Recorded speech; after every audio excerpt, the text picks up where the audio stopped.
Hi friends. सो आज मैं जिस मूवी के बारे में बात कर रहा हूँ इसका नाम ही काफ़ी फनी लगा था मुझे। द नेम इज होमनक्यूलस, जो आपने कैप्शन में देख ही लिया है।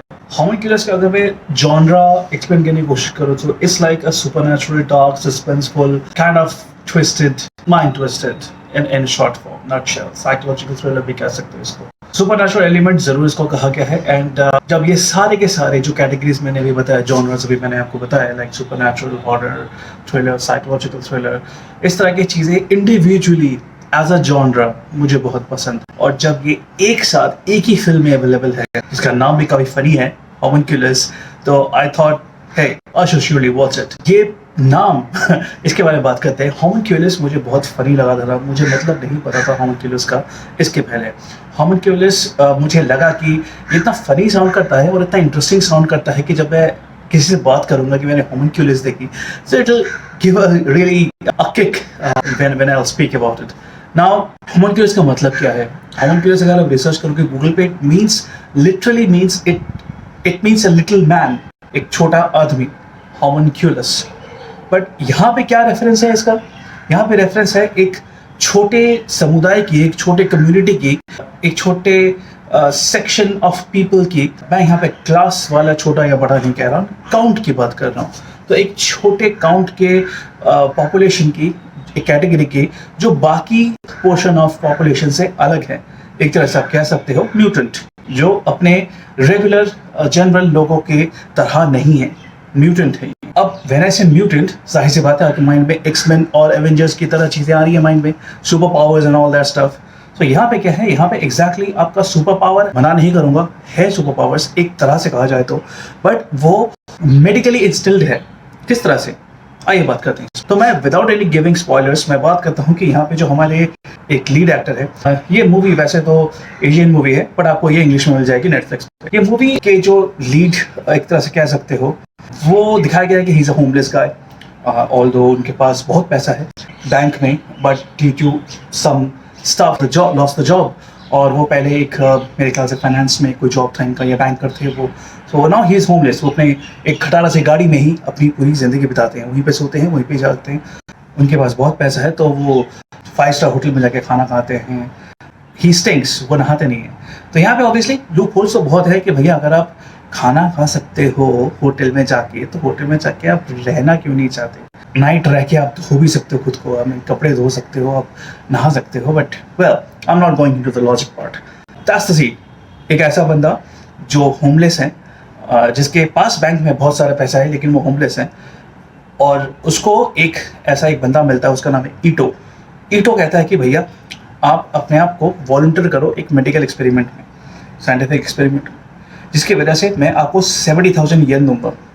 70,000 yen is a big currency, right? वो पैसों की लालच में वो हाँ तो कह देता है। होता क्या है ये एक्सपेरिमेंट? ईटो कहता है कि आपके फोरहेड पे एक ड्रिल किया जाएगा। Crazy, right? कौन हाँ कहेगा? बट इसने पैसों के लिए हाँ कह दिया। होना ये था कि ये जो ड्रिल करने का मोटिव है वो ये है कि आपको आपके ब्रेन में इस तरह की चीजें हैं कि जो आपकी अनटैप्ड पोटेंशियल है एज अ ह्यूमन, उसको अनलॉक करेगी, एक तरह से आपकी सुपर पावर को अनलॉक करेगी। सो यहाँ पे आपको ड्रिल किया जाता है। गाइस, ये एक थ्योरी है, ये एक फिल्म है, इसको प्लीज आप ट्राई मत कीजिए। Don't go around and drill your foreheads और फ्रेंड्स फोरहेड्स कि भैया सुपर पावर्स चाहिए मेरे को। नो, इट्स ऑल फिक्शनल, कोई साइंटिफिक बैकग्राउंड नहीं है इसका। Anyway, coming back to the movie, drill किया जाता है उसके यहाँ पे।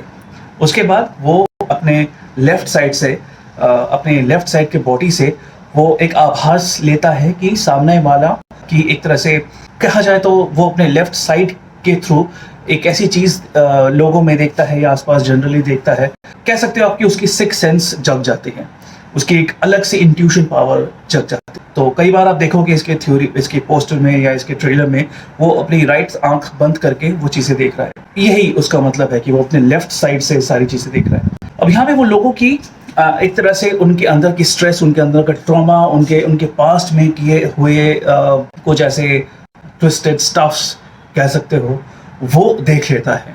वो भांप लेता है कि सामने वाले बंदे का डर क्या है, सामने वाले बंदे के साथ क्या हुआ होगा कि वो ऐसा है एंड ऑल दैट स्टफ। तो यहाँ पे बहुत सारे और कैरेक्टर्स इंट्रोड्यूस होते हैं। एक याकुजा इंट्रोड्यूस्ड होता है। याकुजा मतलब डॉन कह सकते हो आप उनके लैंग्वेज में।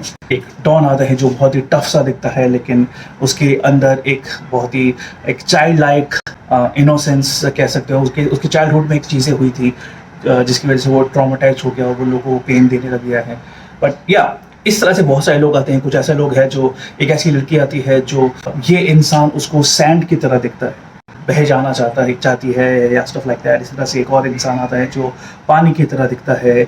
एक इंसान जो जिसका ब्रेन बहुत बड़ा सा दिखता है। सबके अपने अलग अलग नज़रिया, स्ट्रेस, ट्रॉमाज, उनके पास में क्या हुआ था क्या नहीं हुआ, जिसकी वजह से उनका कैरेक्टर ऐसा बन गया है। तो वो उनके इंट्रिंसिक फेस को देख सकता है, ऐसा आप कह सकते हो। Without giving much spoilers and without drilling into it, see what I did there. So without deep diving into it or drilling into it, ये कहूँगा कि ये एक कैरेक्टर बिल्डिंग हो गई आपके सामने इस प्रोटैगनिस्ट की। अब यहाँ पे जो ईटो भैया हैं हमारे जिन्होंने ड्रिल किया था, वो फिर इनके साथ एक एक्सपेरिमेंट करने लग जाते हैं कि भाई आप क्या देखते हो, क्यों देखते हो, सामने वाला बंदा क्या है क्या नहीं है और क्यों आप देख रहे हो, फलाना फलाना। तो मैं ये बोलूँगा कि इसके बाद मैं उस स्टोरी की बात नहीं कर रहा हूँ। यहाँ पे और भी बहुत सारे कैरेक्टर्स इंट्रोड्यूस होते हैं, कैसे वो इंटरेक्ट करते हैं, क्या होता है, किस तरह से वो पूरी मूवी के प्लॉट्स में वो कंट्रीब्यूट करते हैं। That's something you will watch the movie and know about it.